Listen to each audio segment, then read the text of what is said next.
My mom invited me to Christmas dinner after ignoring me for several years, but I said no. I'm 23F and currently a graduate student. I've been living on my own since I started university and have supported myself completely. My mom, 42F, had me when she was 19, and my dad was in the military, so he was often away during my childhood. My parents divorced when I was 5, and my mom remarried when I was 14 to Robert, now 53. Once Robert entered the picture, everything in my life felt like it changed. My mom got so absorbed in her new life and marriage that I felt invisible. I can still remember the days when I used to sit in my room, hoping she'd come by to check in, but she was too preoccupied with Robert and their new kids. I'll admit, it made me bitter and resentful. I felt like an afterthought in my own home. By the time I left for university, it wasn't just that I was leaving. It felt like I was running away from the life I once knew. Over the past 5 years,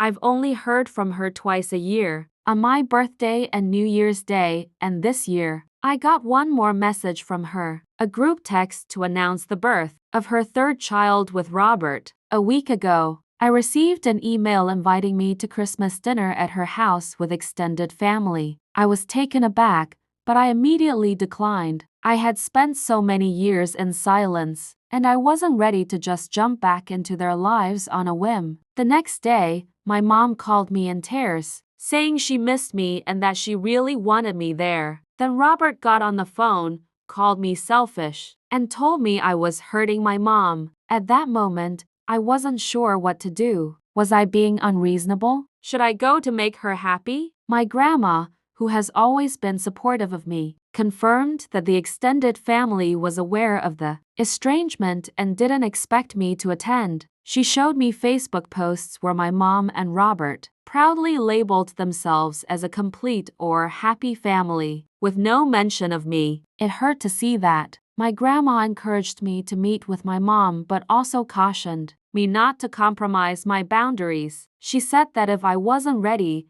it was okay to say no. After some reflection, I agreed to meet my mom for coffee, with Grandma as a mediator. During the meeting, I asked my mom, "Why did you barely reach out to me?" She hesitated and then explained that Robert had told her that college kids don't need their moms, and that sending group invitations was her way of respecting me as an adult. I was furious. I couldn't believe she allowed someone else to dictate the terms of our relationship. I couldn't understand how she could have let him make these decisions for her. My mom admitted that seeing Robert act as a father to her other kids had made her realize how much she had failed me. She told me she had started therapy and wanted to rebuild our relationship. While I appreciated the effort, it didn't undo the years of neglect. I told her I wasn't ready to meet my half-siblings, as I didn't think I could keep my resentment in check. Grandma was on my side,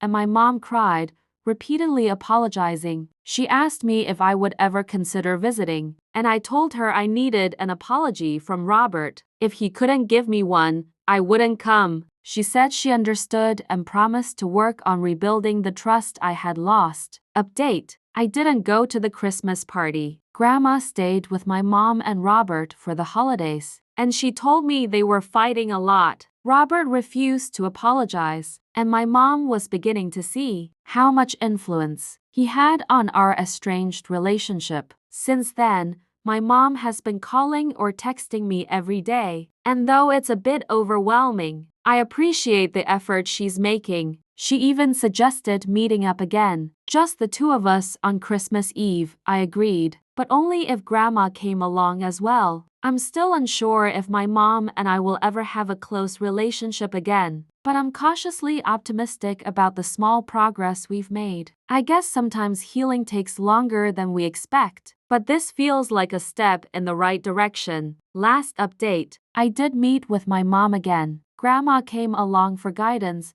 and we had a lunch together. This time, we didn't discuss Robert or any heavy topics. We kept things light. We talked about school, my engineering program, a few guys I've dated, and other casual things. It felt kind of nice to focus on myself for once, even though the conversation was a bit awkward at times. It was strange, but in a way, it was a break from all the tension and drama that had been building up for so long. During our time together, my mom asked me to spend more time with Grandma. That made my grandma so happy, and it was nice to see her get something positive from this whole experience. Grandma also made sure to keep her promise to me, not revealing that we'd been spending time together. I paid for my mom's coffee as a small gesture, and in return, she gave me a redeveloped baby photo of myself as a Christmas gift. It was such a sweet, thoughtful gesture that meant a lot to me. I hadn't realized how much I'd missed that kind of connection until that moment. When we said goodbye, my mom gave me a hug,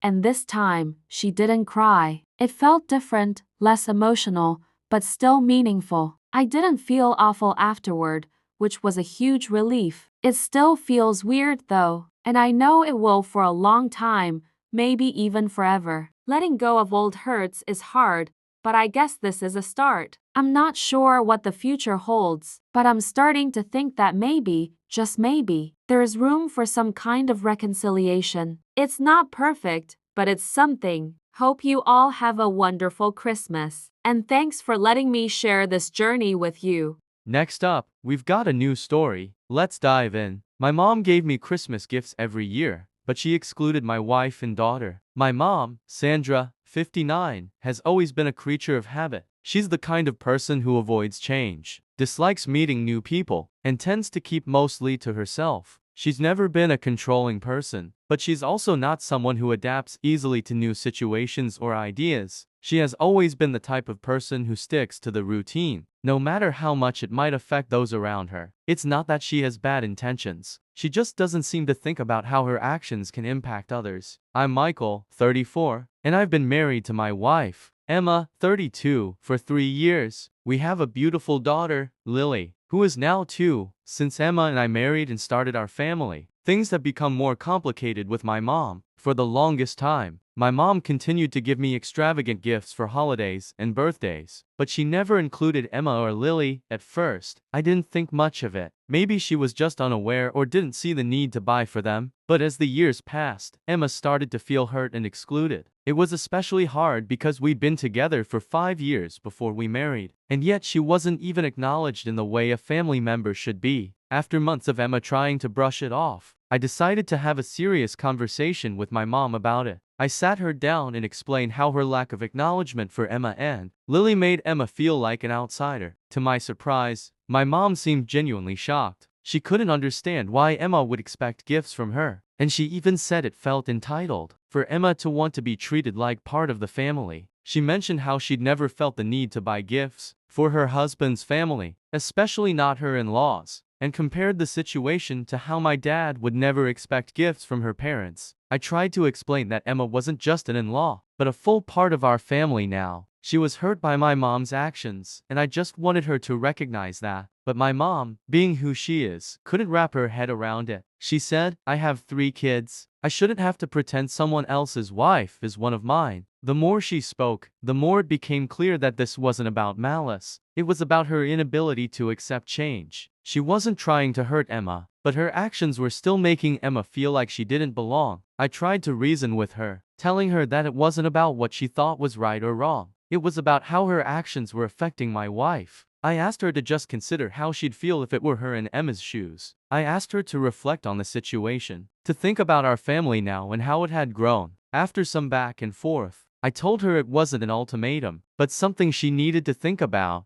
A couple of months went by and my sisters Hannah, 29, and Rachel, 27, spoke with my mom and apparently told her to just suck it up and buy gifts for all of our spouses and kids to avoid conflict. But my mom wasn't having it. Instead, she made a decision that shocked everyone. She announced she would stop hosting Christmas altogether. At first, I thought it was just a knee-jerk reaction, a bluff, and I ignored it. But when it became clear she was serious, I suggested we host Christmas at our house. Emma and I were willing to take on the responsibility, and I figured that would be the best way to keep the peace and show her we were trying to meet her halfway. but my mom refused. Not only did she refuse to attend Christmas at our house, but she also sent back a small gift I'd mailed her as a gesture of goodwill. The rejection stung, but I didn't let it show. That year, I hosted Christmas at our house with Emma, Lily, my sisters, and their partners. To say it was awkward would be an understatement. The tension was palpable. Both of my sisters were visibly upset, especially Rachel, who at one point broke down in tears. I thought it was a bit over the top, but it was clear this was hitting them harder than I'd anticipated. Rachel accused me of ruining Christmas and stormed out of our house early, and I was left feeling like I'd made a huge mistake. But my sisters weren't done yet. Later, they called my mom, who was on vacation with her phone off. When they finally reached her, they begged her to reconsider, to host Christmas again the way she always had. My mom's response wasn't what they'd hoped for. She told them she was tired of the stress that came with hosting now that we were all adults with our own families. She said she didn't want to shoulder the responsibility of it anymore, and that she was seriously considering not hosting again in the future. It wasn't a firm no, but it was enough to make my sisters feel like they were losing something that had been a cornerstone of our family traditions for years. Now, my sisters are furious with me. They've told me that I've ruined Christmas for our family. They feel like I've shattered our family traditions and made everything more complicated than it had to be. They don't understand why I couldn't just let things go and accept my mom for who she is, even if it meant leaving Emma and Lily out in the process. They think I could have just dealt with it instead of forcing my mom into this uncomfortable position. It's hard for me to even communicate with them right now because they keep blaming me for everything that happened. I still don't know if I did the right thing. I know I tried to stand up for Emma, and I wanted to show her that I had her back, but I didn't expect the fallout to be this bad. I feel like my relationship with my sisters will never be the same, and the whole thing has left me feeling guilty. I never wanted to ruin Christmas for anyone, but I also didn't want to let my mom's actions slide anymore. I'm starting to wonder if the family I knew growing up is just something I can't get back.